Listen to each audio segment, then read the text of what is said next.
কোনো কোনো জেলায় আমাদের পুরুষ রোকনের চেয়ে মহিলা রোকন বেশি।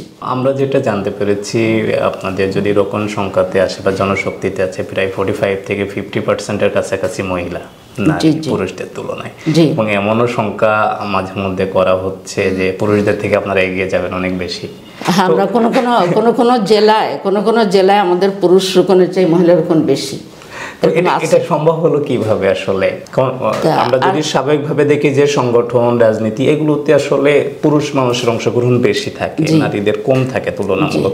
তো আপনাদের যে সংখ্যাটা যে আপনারা পুরুষদেরকে ছাড়িয়ে যাচ্ছেন, আপনিও বলছেন যে বিভিন্ন জেলায় আপনারা ছাড়িয়ে গেছেন, আসলে মানে এখানে ম্যাজিকটা কি ছিল?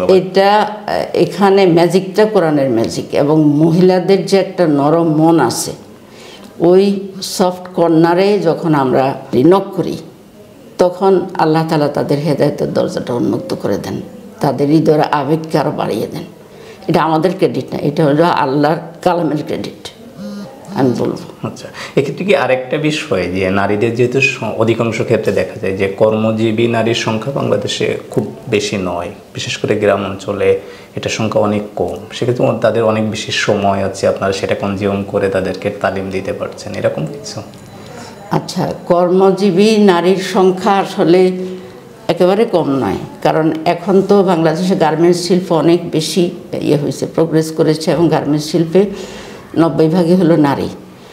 তো এছাড়াও ধরেন চাতাল শিল্প বা যে বিভিন্ন ধরনের কলকারখানা, সবখানেই কিন্তু নারীরা সম্পৃক্ত আছে, শ্রমজীবী মানুষ অনেক বেশি সম্পৃক্ত আছে এর সঙ্গে।